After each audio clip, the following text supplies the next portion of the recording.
Hi, Brittany. Good to How are see you. you? Oh, it's good to see you too. I am good. I am good. It's been a good week, and I'm I hoping love that that. I love hearing that. how about you? I'm doing well. I'm doing well. It is my favorite season, which is autumn. Mm, I think at least where I live, right? There's always a very visible shift from summer into autumn. The leaves get golden. The sunlight looks a little bit different. Seeing that golden light in the morning peeking through the leaves that are falling on, it's all very beautiful, and it makes me feel like I'm in a Nancy Meyer film, which is like,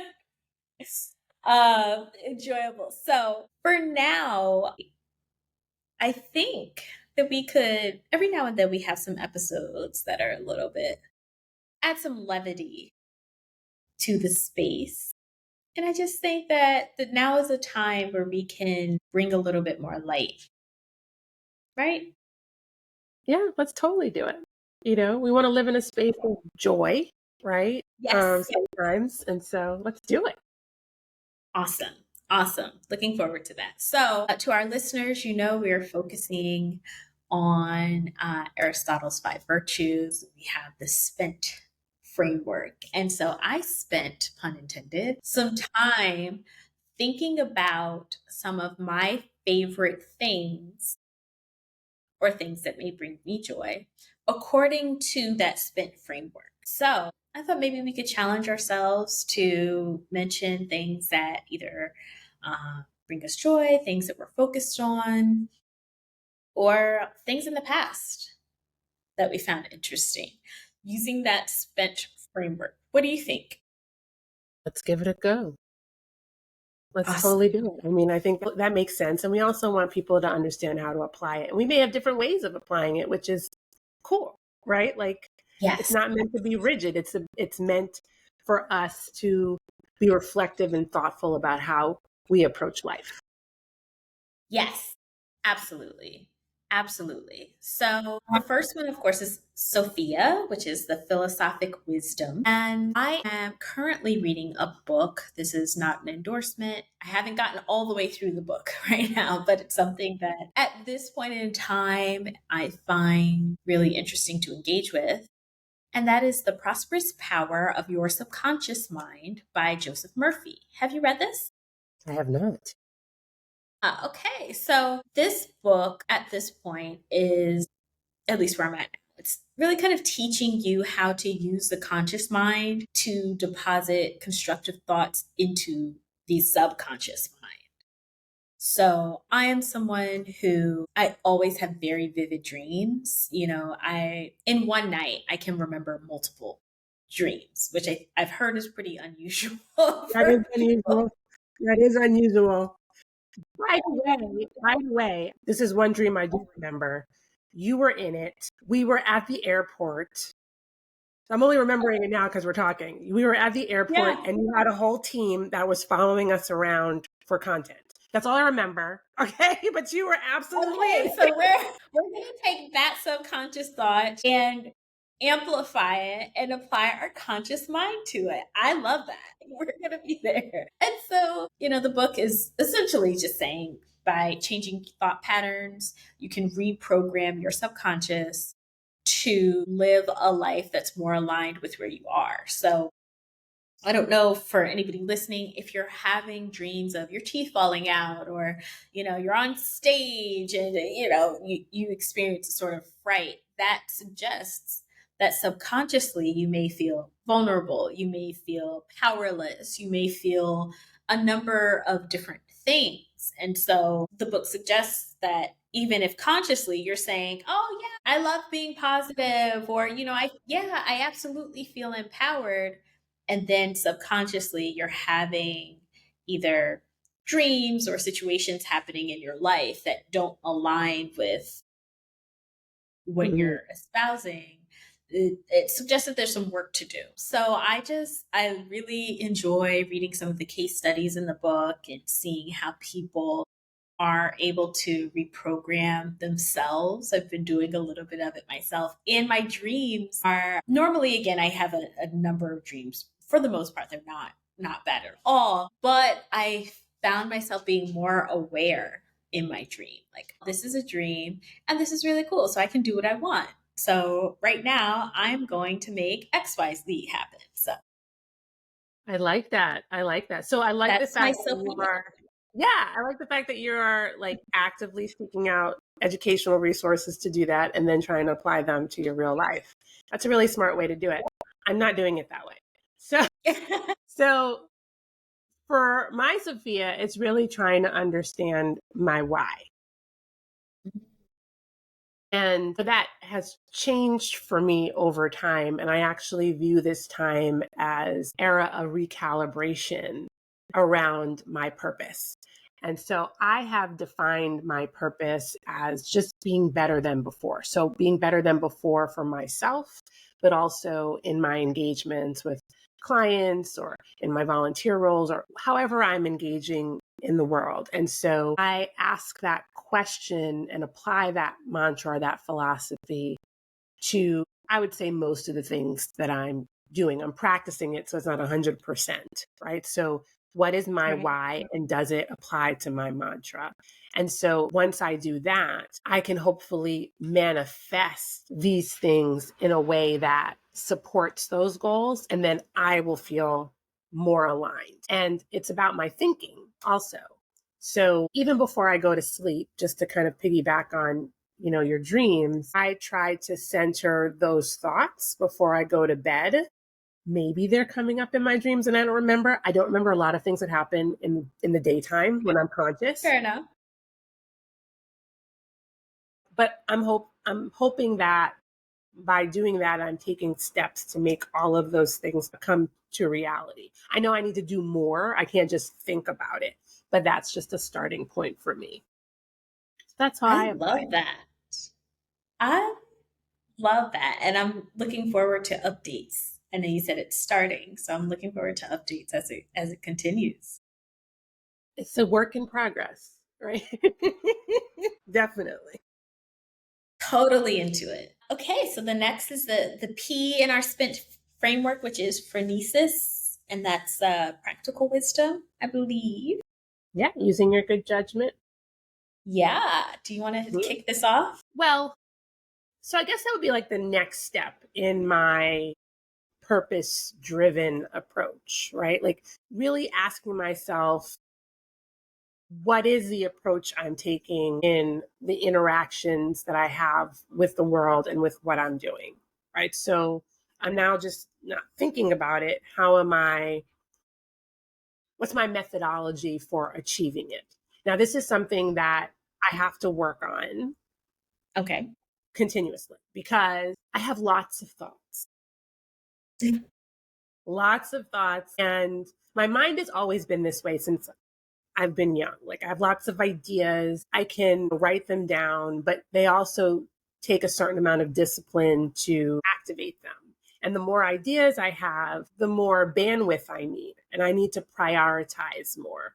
So that's something that I have to focus on is how do I prioritize not only the idea or the initiative, but the levels of effort that are required to achieve them. I'm not a person that will focus on just one thing. I need to have a couple of things to focus on. That's just how my mind works. It jumps around. That's an area of opportunity for me, but also something that I'm good at, right? So it's just about having more discipline around that. And then also understanding, which kind of flows into the other one, so I won't get into them, like what is my intuition versus what is factual information versus what is something else. And so Right. that's just really honing my methodology around the judgment aspect of it.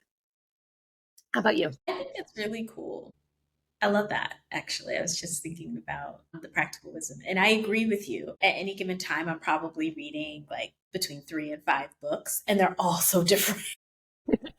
But they all feed and nourish me. So I can't choose very often. So I admire the ability to prioritize. So my phronesis, my practical wisdom is looking out for future me.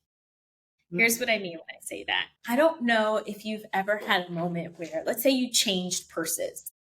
Mm-hmm. And for people who don't carry purses, that can always be challenging because you may have something in one purse that you need later on. It could be something as practical as your wallet or, lip balm, sunscreen, hand sanitizer, whatever it is. Have you ever had a moment where you thought you forgot something, you look in and you feel that sigh of relief? Oh my gosh, it's here. Yeah, all the time. Thank I think you. I forget stuff all the time. Okay. Yes. Sometimes I do. I So have, when I don't, I'm and like, yay. so I've had these moments where I'm just like, thank you, past me. Oh, look at past me looking out for future me. And it could be something like uh, buying an extra pack of paper towels. So when I run out and I think, man, I have to go to the grocery store, I look in my pantry and I see, oh my gosh, I have another 12 rolls to go. Thank you, past me. But more recently, I can't remember where I got it. Maybe it was, I don't know, some home store. But I got this mini griddle. It's a little Mhm. circular griddle, and it is the perfect size for making breakfast sandwiches. Mm. So on the bottom, you can put like an English muffin, and it's a layered griddle. So on a separate layer, you can like crack an egg, and the egg will cook. And you can put Mhm. meat, veggies, whatever you want to put on there. And then there's another layer that will also grill the top of the English muffin. But what's really interesting, it has like so the egg, once it's cooked, will now just perfectly drop on top of the English muffin. So Wow. I know this sounds silly, but for someone, I love my mornings. And more recently, every now and then, I have to get going an earlier time than I normally would. So to make my breakfast at night, to make my iced coffee, to make my little breakfast sandwich that I can heat up and then just go on the go, it feels like such a practical and loving act to do for my future self so that I can guarantee ease going forward. So yeah, that's my practical wisdom. I just want to say that the whole thanking your past self, I think, is just an amazing thing to do because we often don't give ourselves credit for thinking ahead. I know I don't. So like in my present me moment, I'm more likely to acknowledge my past me in a frustrating sense, right? Like, oh my gosh, I didn't do this before, or I didn't think about this or whatever. When you are happy with yourself, reflecting on what you did right, I think is an important step that I know that I miss. So that's awesome that you do that. Yes. Yeah. We can put that into practice now. And Like, future Karen and Brittany will appreciate us recording now to say, oh, look, we have more content to share. absolutely. Absolutely. I love that. You want to take our Episteme is just like knowing the facts. So, this is like, how are you backing up your assumptions overall, right? And that's, doing the research, you may have, like, I may have a thought, right? And I believe my thought to be true, but how do I know it's true? And so I'm always trying to validate myself with more information. Right. I am an avid user of, AI, right? So I may start there, but also just general reading, at the end of it. But sometimes, because, as I said earlier, I have all these ideas and all these thoughts, it's just very easy for me to plug that in to ChatGPT or Claude. I use a couple of different ones and seek out resources to help me Okay. think more critically about whatever that idea is. And sometimes it validates me and sometimes it doesn't. I actually ask the tool to point out what's wrong, what's missing, what the challenges are. I know it's there to please me. And I'm like, I don't need you to like make me feel good. I need you to, give me the information. As a side note, and I hope I saved it because I meant to implement this, there's a prompt out there that encourages ChatGPT to be very brutal with you. Mhm. Like all of the fluff and all of that. I've tried to write instructions to that extent because I want the no nonsense. But anyway, that's one of the tools that I use in addition to seeking my own resources, through, Google or just reading. Like you just have to expand your mind, whether it's a magazine, I subscribe to HBR, to Entrepreneur, to, some of these different things, and just get that perspective. Absolutely. I could not agree with you more. There's a book called Empire of AI. I don't know if you've read it, by Karen Howe, and I find it fascinating to scientific knowledge on what AI is and is capable of, what it is not capable of, and the consequences, not only to myself, but to my environment, and to my own ability to reason and think critically. And so that's my episteme. You're an avid reader, so you're always gathering facts. I am always gathering data points constantly. If you've ever done the Clifton strengths, one of my top 5 strengths is input, which is, just kind of being this seemingly endless consumer of information and being able to kind of pull it out as needed. Yeah, that's definitely one of your strengths and superpowers is the ability to get all that data, but also think about it critically and form your own opinions about it, right? To kind of use it holistically. So that totally tracks. Doing it. We see that every single day. All right, and then you alluded to nous. Do you want to go into that a little bit? Yeah. So this one's interesting. This is about intuition, trusting your intuition and your gut. Have accepted finally that I have a strong intuition about things, right? I have a high IQ. I have these attributes that I didn't think were important for a very long time, and I didn't lean on. And so now I do, because I've proven to myself year after year after year that my gut is usually right. Now, will I go solely with my gut? No. I will give my gut an opportunity to I will have to prove if my gut is still true in it, but in a different way, right? So now before I was like, well, I shouldn't really go with my gut. It may or may not be true. Like it's just like hedging. Now I'm like, well, it's likely true. However, you still have to use the other tools in order to validate or invalidate. And the point there is be willing to invalidate as well. Because if you're looking for what you want to be true, you will find evidence to back that up. So this is why all these things kind of work together.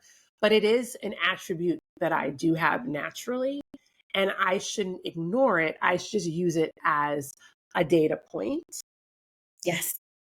For everything that I'm thinking of, to either pursue or not pursue, or to support or not support the original thought or idea that I'm thinking about.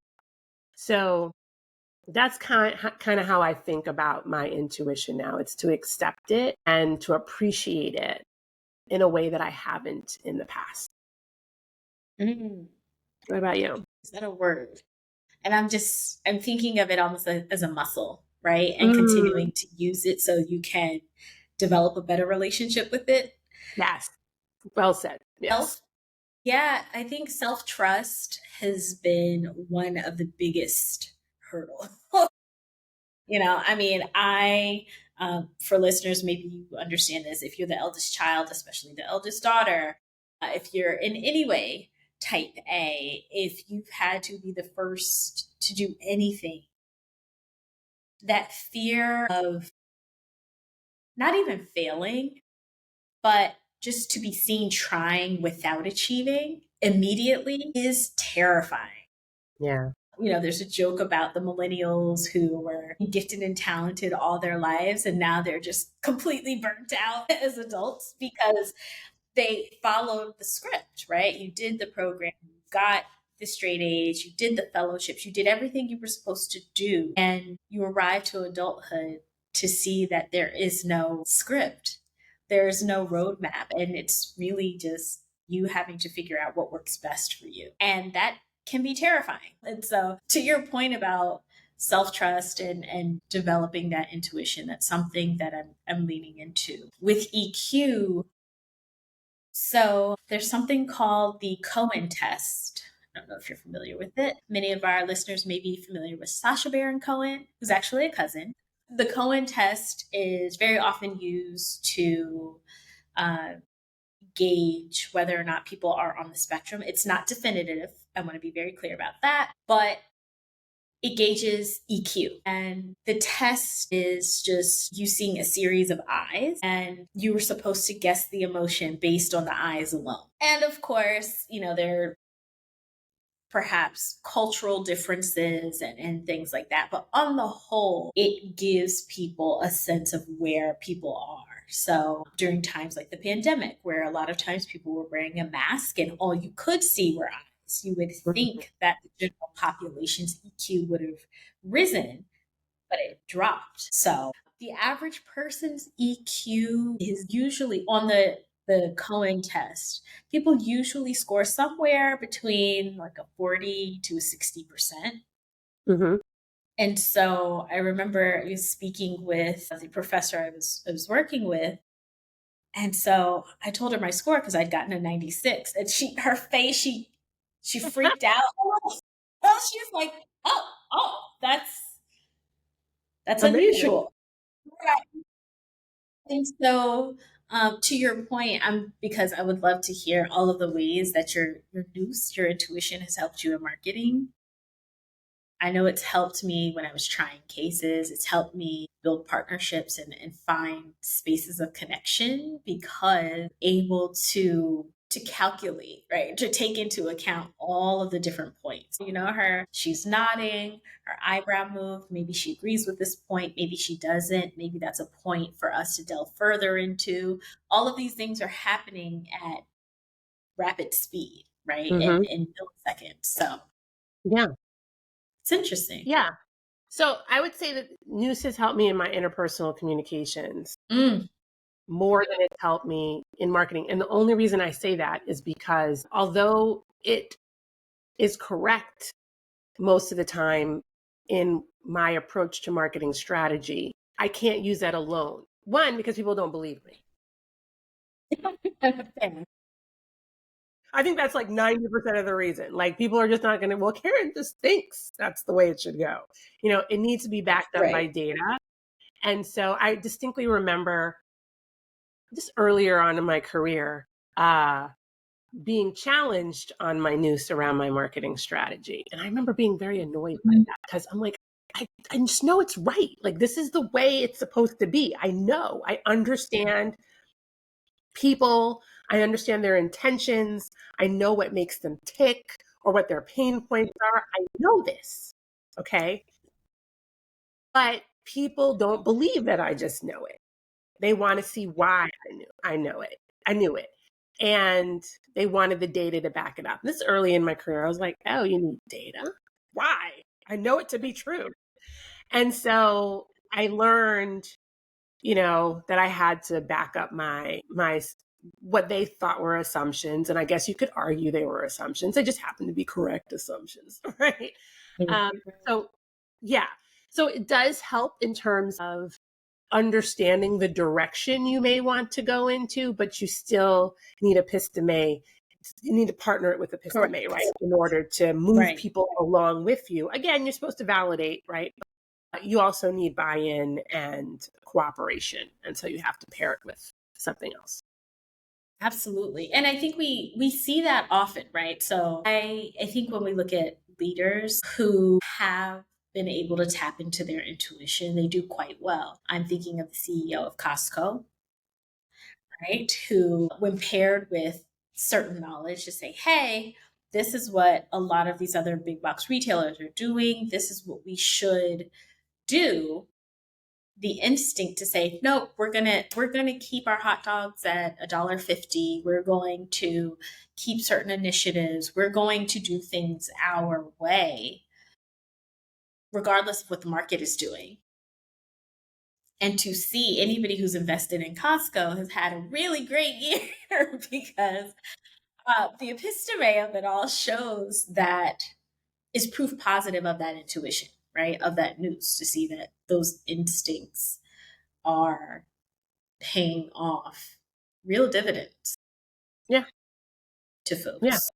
And, over the past, I don't know, 10, 15, 20 years, right? Like we've become a very data driven society. And there's nothing wrong with that. But for the times before that, we weren't. Right. And we did rely on our instincts. We did rely more on having higher EQs, I would say, right? Because we took time to understand people differently than we do now, which is essentially reducing them to metrics. Right. And especially in the consumer market, right? Those metrics are fickle because people change their mind instantly, right? To try to understand, for example, if I go into a store, why I would buy this over that, I think it's very difficult because you have no idea really and truly what's going on inside here, what's going to motivate me. You can influence motivation, right? You could try to basically, for lack of a better term, manipulate or trick me into something different, but you really had no idea. That, and even if I told you the day before, it might have changed the day after. And so it's always been hard. But then we still reduce us to, digits. So that's a little tricky in terms of developing meaningful, long-term, authentic relationships with people where you have to actually talk to them.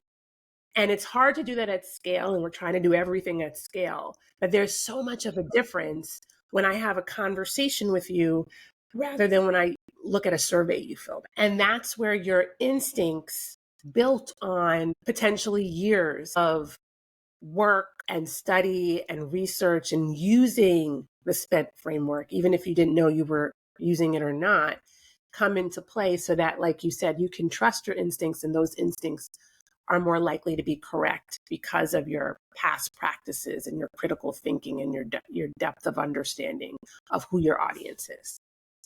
So maybe back then, earlier in my career, although I had good instincts and people didn't believe me, now they're even better.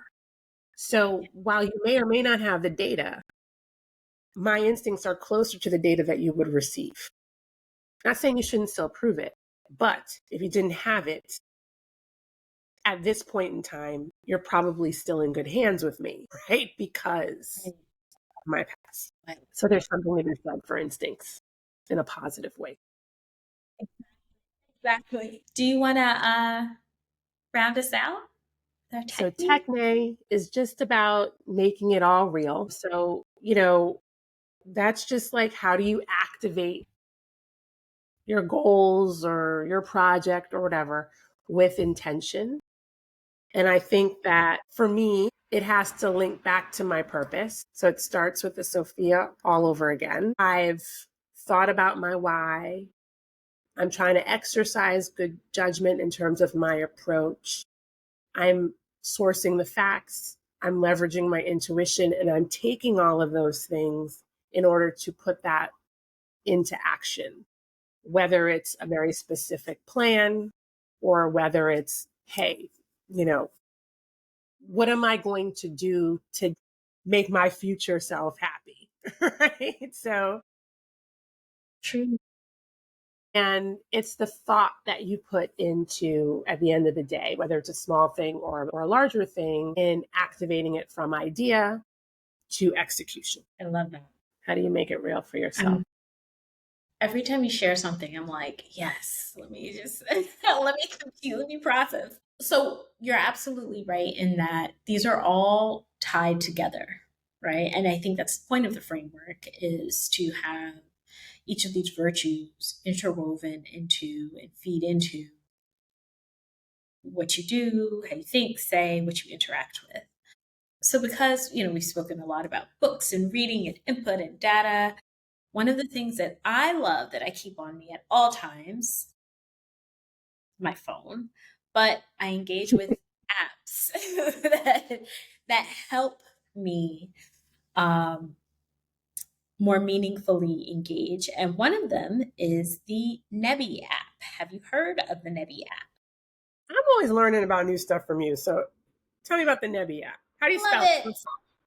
How do you spell Okay, it? so Nebi is N as in Nancy, E, B as in Brittany, B as in Brittany, I. So it's called the Nebi app, and it is a wellness companion. It identifies itself as a daily mood coach, and it uses Mm. psychology backed tools and prompts to help you feel calmer, clearer, and more in control one step at a time. So it's grounded in cognitive behavioral therapy, CBT. If anybody's ever had any sort of engagement with therapy, that is a methodology. And it has a human first approach. So I like the idea of, even though I'm engaging with my phone, I'm still focusing on being human first. And it's designed to build emotional regulation and reset your mental state. So it is fascinating to see these kind of check-ins, because you can check in and it'll say, how are you feeling right now? What emotion feels strongest at this moment? Mm. And because we live in a world that is so quick, sometimes we're acting on emotions before we identify them. So we might be sending off that email, sending off that text message response, when if we kind of paused a moment to say, I'm actually operating from fear. That might not be something that I want to do. Or I just want to prove that I'm being responsive, and that doesn't necessarily mean that I am. Right. Right. Or I'm being reactive doesn't mean that I'm being responsive. I might not actually be hitting on what this person is asking of me. I may just want to show that I'm available. I'm available, but not necessarily being of value, which is challenging. And so this is an app that was created by Nina Westbrook. I don't know if you're a basketball fan, excuse me, but Russell Westbrook, his wife, she is a mental health advocate. She's an entrepreneur. And so she helped develop this app. I believe it is her app. I thought that was really cool. That was very That is cool cool. to see how this helps me engage more meaningfully in my one-to-one interactions, but especially in my interactions that are asynchronous. So I can kind of check in with myself to say, am I stressed out? Am I annoyed? Where do I go from here? How do I engage in a way that's consistent with my own self-concept and how I want to come across to other people? I mean, that's reflection, right? So you should always be thinking about your interactions with people and the world and how you're showing up. I think my Nebby is one of my best friends, Cassandra. She I love gets it. phone calls, okay, where I, like, if I'm frustrated by something or need to talk something out, she gets the phone call. I rant and rave on the phone with her. She's very good at not really giving me her opinion, which is really annoying sometimes, but she's serving as an outlet. And I actually hear myself. I hear myself turning the issue around in my head, and I can say how I actually feel about it in a very safe space. Oftentimes she has no Okay. idea even like who these people are or what. So she's also a vault because she doesn't have any concept for right Yeah. what these people are, who they are, the relation. She's just listening. And by the time I'm done talking to her, I have done verbal self reflection because sometimes, I can enumerate in my head, but I need to get it out. And I know that I need to say the words in order for me to move past it.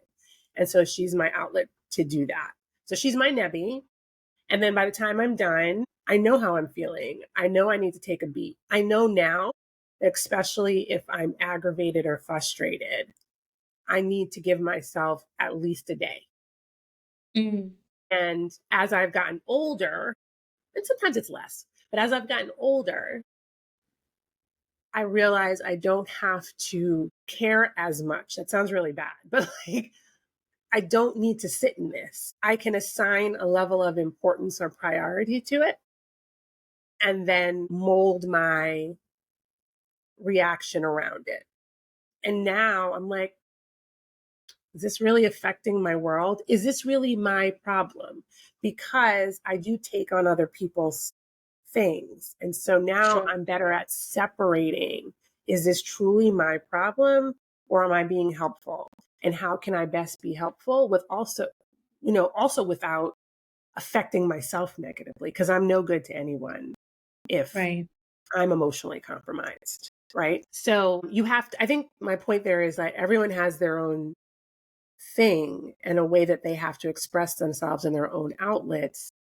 But it's important, like what you just talked about, to be self-reflective in these moments all the time, even in positive situations, right? Like you said, thank your past self, right? That's a reflection, and understand how you really want to move through the world and find peace and joy and happiness and productivity in what you want to accomplish. That's making it real. Wasn't it such a good conversation? I want listeners, I want to hear from you. I want to know what your favorite 5 from the SPINT framework are, how you're engaging with that day to day. Let us know. Definitely. And you know what the best part is? And this is really to all the listeners. Brittany and I talk every single week, but every single week I learn something new. So we're constantly growing. That's why you talk to people. Exactly. All right, Brittany, you're going to teach me something new next week. So I'll be looking forward to that. Ditto.